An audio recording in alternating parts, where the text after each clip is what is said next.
तो इसमें पहले सबसे आपको जो अगर स्वामी विवेकानंद के शिक्षा के उद्देश्य के अगर लिखने के लिए आता है तो उसमें से आपको सबसे पहले उसका जीवन परिचय देना है। तो उसके जीवन परिचय को थोड़ा देख लेते हैं। चलिए, तो जो है कि स्वामी विवेकानंद का जन्म 12 जनवरी 1863 को कोलकाता में हुआ था। ये सब आपको याद रखना। 12 जनवरी ये तो आप जानते हैं युवा दिवस के रूप में मनाते भी है। ये 12 जनवरी 1863 को कलकत्ता में हुआ था इनका जन्म। इनका वास्तविक नाम नरेंद्रनाथ दत्त था। इनका जो नाम था वह पूरा नाम नरेंद्रनाथ दत्त था। इसके पिता का नाम विश्वनाथ दत्त और माता भुवनेश्वरी देवी थी। आगे जानते हैं, सन 1893 ईस्वी में ये विश्व धर्म सम्मेलन में भाग लेने अमेरिका गए थे। आप जानते हैं कि जो अमेरिका गए थे वो किस वर्ष गए थे? 1893। ये आपको ऑब्जेक्टिव में आ सकते हैं और ये आपको कोई बहुत से कंपटीशन के क्वेश्चंस में भी देखने को मिलते हैं। और अमेरिका के जो शिकागो में भाषण हुआ था उसमें ये हिस्सा लेने के लिए गए थे। और ये आपका 4 जुलाई सन 1902 में इन्होंने इस संसार से विदाई ले लिया। तो इतने छोटा सा आपको परिचय देना है, क्योंकि लॉन्ग क्वेश्चन में लिखना है तो इसका जो आपको मेन क्वेश्चन का आंसर देना हो तो शिक्षा के ऊपर देना है। तो इसमें से हल्का इनका जीवन परिचय देख लिए। अब आते हैं, चलिए, शिक्षा दर्शन। शिक्षा दर्शन में इनका क्या भूमिका रहा, इनके अनुसार शिक्षा कैसी होनी चाहिए और किस तरह के इसमें बदलाव ये चाहते थे, उसको आपको वर्णन करता है। तो चलिए देखते हैं शिक्षा दर्शन। ये आपको हेडलाइन है, तो उसमें लिखना आपका, स्वामी विवेकानंद शिक्षा द्वारा मनुष्य को आत्मविश्वास, आत्मनिर्भर और सशक्त बनाना चाहते थे। ये जो स्वामी विवेकानंद थे ये व्यक्ति को आत्मनिर्भर, आत्मविश्वास और सशक्त बनाना चाहते थे। किसके माध्यम से? शिक्षा के माध्यम से, ताकि व्यक्ति को सही शिक्षा मिले और वह आत्मनिर्भर बन सके, आत्मविश्वास हो सके, शक्तिशाली बन सके खुद ब खुद। स्वामी विवेकानंद के शिक्षा दर्शन के निम्नलिखित बातें थे। ये जो स्वामी विवेकानंद के द्वारा जो शिक्षा के ऊपर जो बातें थे, टिप्पणियाँ थी, वो इस प्रकार है। एक पहला बिंदु पे आपका, स्वामी विवेकानंद मैकाले द्वारा, जो मैकाले थे वे भी एक महान व्यक्ति थे। वो उन्होंने जो सबसे पहले जो शिक्षा का पद्धति था वो मैकाले के द्वारा पारित किया गया था। तो उसके जो प्रचलित शिक्षा पद्धति है उस पर, उसके ऊपर इसका खिलाफ है। तो मैकाले द्वारा प्रचलित तत्कालीन अंग्रेजी शिक्षा पद्धति, जो मैकाले के द्वारा अंग्रेजी शिक्षा पद्धति यहाँ पे चल रहा था, उसके विरुद्ध थे, उनके विरुद्ध थे ये। वे ऐसी शिक्षा चाहते थे जिनके बालक का सर्वांगीण विकास हो सके। वे इस तरह के विकास चाहते थे जिसमें व्यक्ति, बालक, उनके सर्वांगीण विकास हो सके। और जो अंग्रेज़ों के शिक्षा नीति थे वे बहुत ही ख़राब थे। वे चाहते थे कि शोषण के लिए अंग्रेज़ों को प्राथमिकता देते थे। वे इस सर्वांगीण विकास नहीं चाहते थे व्यक्ति का।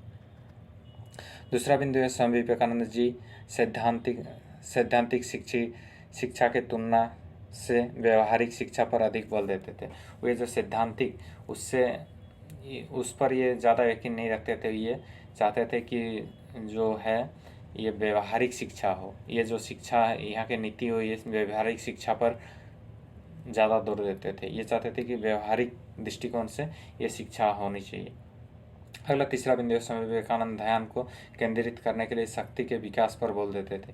ये जो विवेकानंद जी थे तो ये ध्यान को केंद्रित करने के लिए शक्ति की ओर विकास देते थे कि आप अपने ध्यान को केंद्रित कीजिए अपने लक्ष्य की ओर। अगला है चौथा बिंदु, मानव की प्रकृति आध्यात्मिक है और ईश्वर की सर्वश्रेष्ठ रचना है। ये जो मानव है ये प्रकृति में आध्यात्मिक है और ईश्वर की सर्वश्रेष्ठ रचना है, ये मानते थे मानव को। अगला जो हेडलाइन देना आपको, वो शिक्षा दर्शन के आधारभूत सिद्धांत। ये जो शिक्षा दर्शन में आए तो इसके अनुसार आधारभूत सिद्धांत क्या क्या थे उसको देखते हैं। चलिए, तो स्वामी विवेकानंद की गणना संसार के महान शिक्षा शास्त्रियों में की जाती है।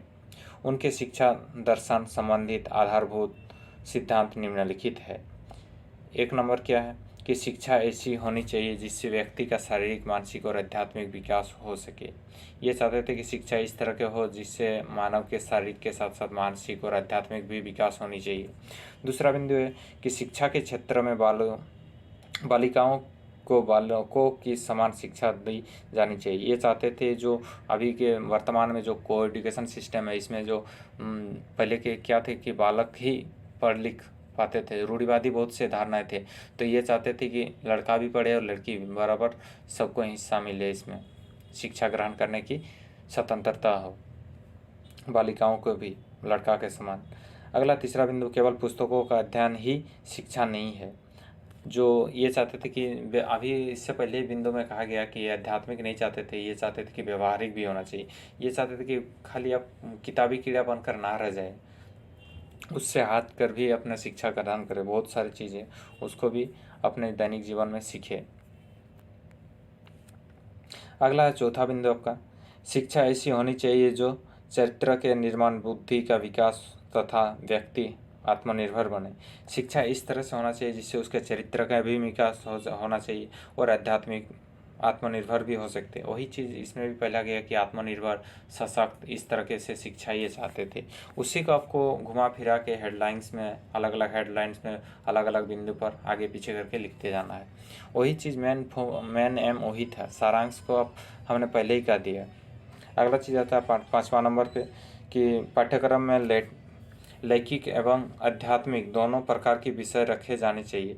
जो पाठ्यक्रम है उनमें ये चाहते थे कि दोनों प्रकार के विषय हो, आध्यात्मिक भी हो और लैंगिक भी हो। छठा बिंदु है आपका, शिक्षा ऐसी हो जो सीखने वाले को जीवन संघर्ष में लड़ने की शक्ति दे।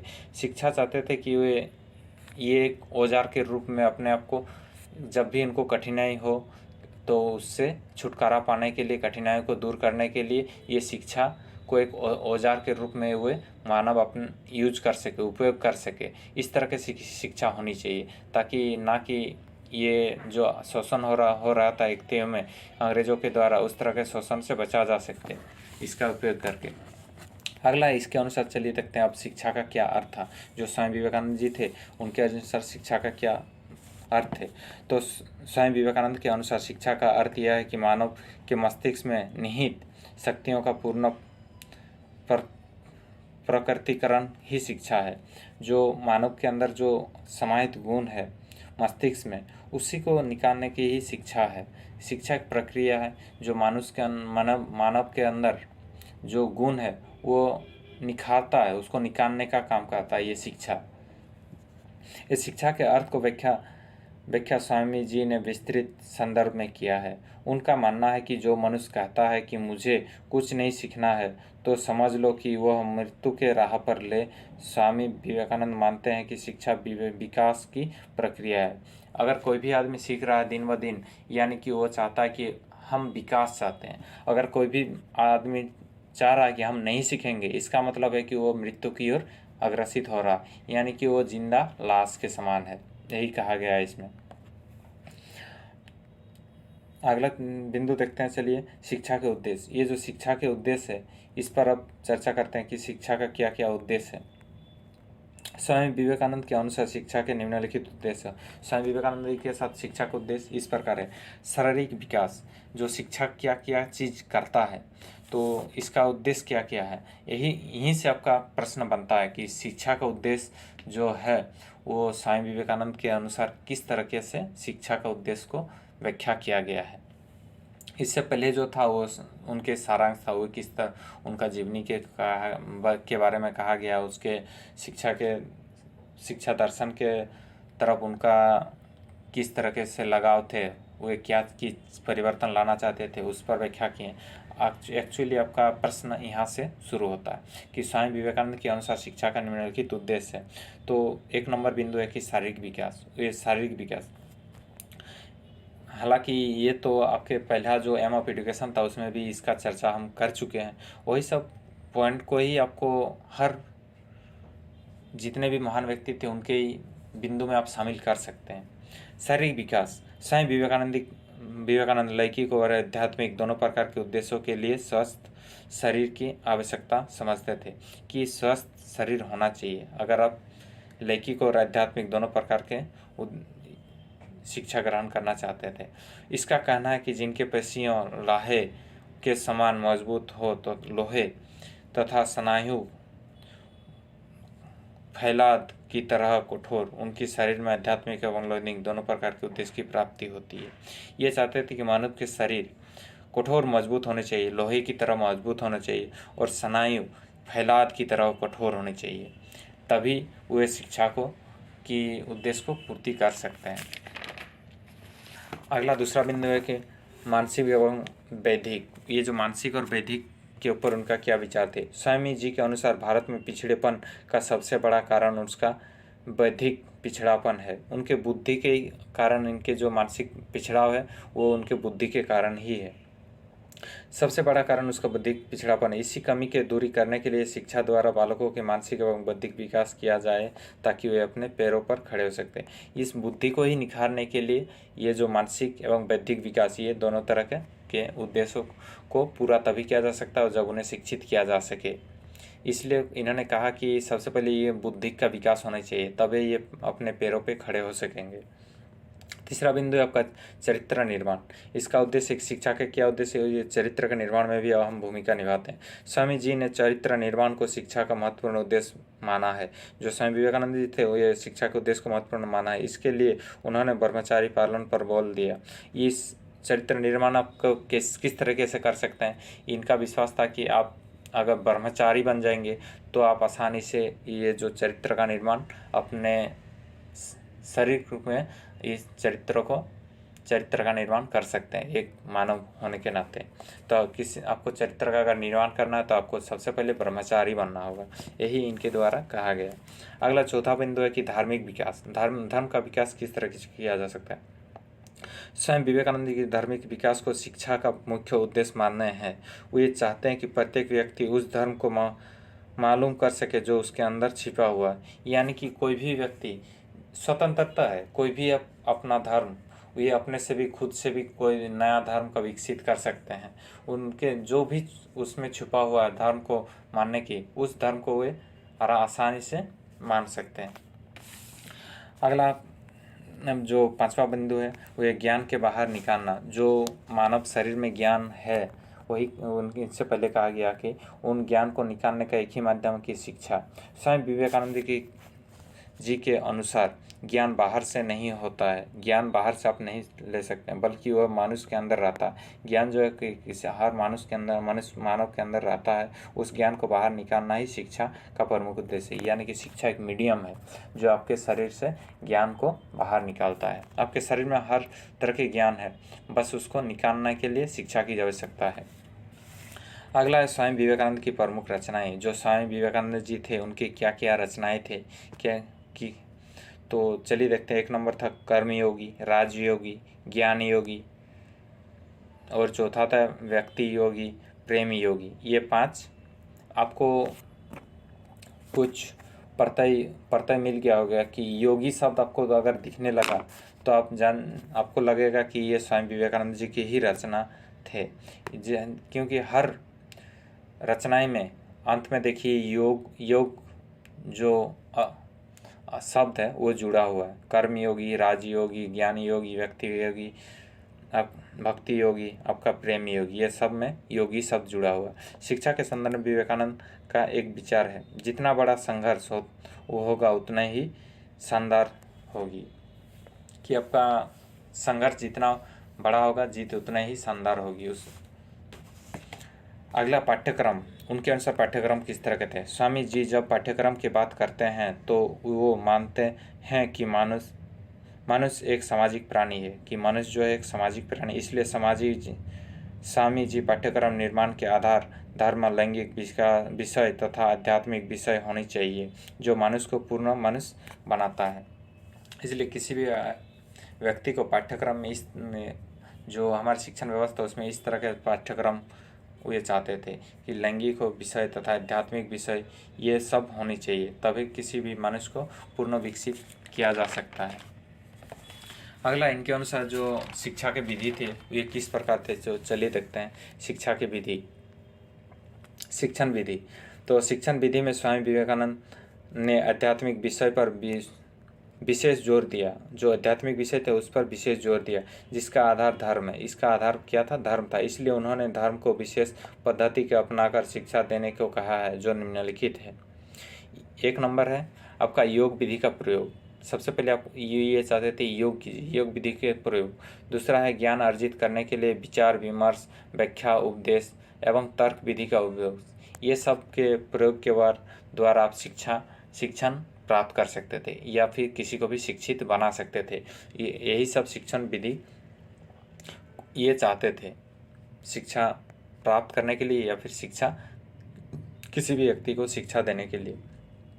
तीसरा बिंदु, मन को केंद्रित करने के लिए केंद्रीकरण विधि। ये आप सब देख रहे हैं, इससे पहले इन सब बिंदुओं, ये केंद्रीकरण, इन सब का चर्चा हो चुका है। अगला चौथा बिंदु, शिक्षकों के गुणों एवं आदर्शों की अनुकरण हेतु अनुकरण विधि का प्रयोग। कि दूसरे व्यक्ति या फिर अच्छे जो व्यक्ति है उनके आजकल भी आप लोग देखते होंगे कि जीवनी पढ़ते हैं। जीवनी पढ़ने का, हर अच्छे व्यक्ति के जीवनी पढ़ते हैं। जीवनी पढ़ने का मतलब उनके गुणों को अनुकरण करने के लिए, यही इनके बाद अनुकरण विधि का प्रयोग करने के लिए कहा गया। अगला पांचवा बिंदु, छात्रों को सुझाव देने के लिए व्यक्तिगत निर्देशन एवं परामर्श विधि। ये सब 5 विधि के द्वारा आप शिक्षण विधि उनके द्वारा कहा गया है। वो ये चाहते थे ये 5 तरीके से आप शिक्षा दे सकते हैं या फिर शिक्षा की प्राप्ति कर सकते हैं शिक्षण विधि। अगला, ये छात्र और शिक्षक इन दोनों की गुणों की व्याख्या किया गया है स्वामी विवेकानंद जी के द्वारा। तो चलिए देखते हैं सबसे पहले छात्र की। स्वामी विवेकानंद जी के अनुसार छात्र निडर प्रकार होनी चाहिए। जो स्वामी विवेकानंद जी के अनुसार छात्र किस तरीके से होने चाहिए? छात्र को शरीर एवं मन से बलवान होनी चाहिए। इससे पहले ही कहा गया कि उनके जो शरीर होने चाहिए लोहे की तरह कठोर होने चाहिए। इस तरीके से उनके शारीरिक और मन दोनों बलवान होना चाहिए। विद्यार्थी में सत्य के जानने की प्रबल इच्छा होनी चाहिए। जो सत्य है उसको जानना चाहिए उनको कि कौन सा बात सत्य है, कौन सा असत्य है, तो सत्य पर उसको बोल देना चाहिए। जो सही हो उसी को उनको जानने के लिए उत्साहित होनी चाहिए। अगला तीसरा चीज़, छात्र के अंदर इच्छा शक्ति एवं ध्यान केंद्रित करने की क्षमता हो। कि हर स्टूडेंट को इच्छा शक्ति होनी चाहिए ज्ञान अर्जन करने के लिए, और ध्यान केंद्रित की भी क्षमता होनी चाहिए। चौथा जो विद्यार्थियों का विद्या प्रेमी, विवेकशील, विचारशील, कर्तव्यशील होनी चाहिए। जो विद्यार्थी होंगे उनके विद्या प्रेमी होने चाहिए, विवेकशील होने चाहिए, विचारशील, कर्तव्यशील, ये सब के सब होनी चाहिए। ये सब के सब गुण किनके होने चाहिए? छात्रों में। किसके अनुसार? स्वामी विवेकानंद जी के अनुसार। ये सब आपको बस सुनना है और आपको एग्ज़ाम में लिख के आना, बस, और कुछ नहीं करना। अगर आपको इन सब के नोट्स का PDF चाहिए तो आपको डिस्क्रिप्शन बॉक्स में जाना, वहाँ पे मैं लिंक शेयर कर दिया हूँ। वहाँ से आप आसानी से PDF के फॉर्म में डाउनलोड कर सकते हैं और नोट्स बना सकते हैं, या फिर आप वीडियो को भी स्लो करके नोट्स तैयार कर सकते हैं। अब देखते हैं, चलिए, शिक्षक का किस तरीके से गुण होनी चाहिए स्वामी विवेकानंद जी के अनुसार। तो स्वामी विवेकानंद जी के अनुसार शिक्षक में निम्न गुण होनी चाहिए जो निम्नलिखित है। शिक्षक को आध्यात्मिक दृष्टि से परिपक्व होना चाहिए, वो उनको आध्यात्मिक दृष्टि से परिपक्व होने चाहिए। दूसरा बिंदु, शिक्षक को पवित्र एवं ब्रह्मचार्यपूर्ण होनी चाहिए, ब्रह्मचार्य एवं पवित्र होने चाहिए। तीसरा बिंदु, शिक्षक को दंड विरोधी प्रवृत्ति का होना चाहिए, यानी कि दंड, हर छोटी छोटी गलतियों पे दंड नहीं देना चाहिए बच्चों को। अगला चौथा बिंदु, शिक्षक को एक अच्छा मनोवैज्ञानिक होनी चाहिए, जिससे वह छात्रों को पूर्ण रूप से जान सके। मनोवैज्ञानिक भी होनी चाहिए। इसके साथ साथ इनके बच्चों के मन में क्या चल रहा है क्या नहीं, उसको भी हल्का फुल्का इनको जानने की ज़रूरत है, जिससे उनको बच्चा को अच्छी तरह से सही मार्ग में उसको ला सकें, वो क्या चाह रहा है क्या नहीं।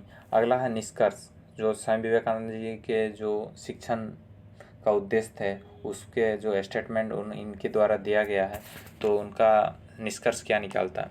उपयुक्त विवरण से स्पष्ट होता है कि आज हम जिन नवीन विचारों एवं प्रवृत्तियों अर्थात नवीन शिक्षा पर प्रगतिशील शिक्षा, क्रियात्मक विद्यालय के क्रिया प्रधान पाठ्यक्रम आदि को देखते हैं, ये सब विवेकानंद के विचारों का देन है। यानी कि आज वर्तमान समय में जो स्कूल की व्यवस्था, शिक्षण की व्यवस्था में जो परिवर्तन देख रहे हैं या जो लगातार परिवर्तन किया जा रहा है, ये सब के सब इन्हीं के मार्गदर्शन यानी कि इनके शिक्षा के उद्देश्य को पूर्ति किया जा रहा है।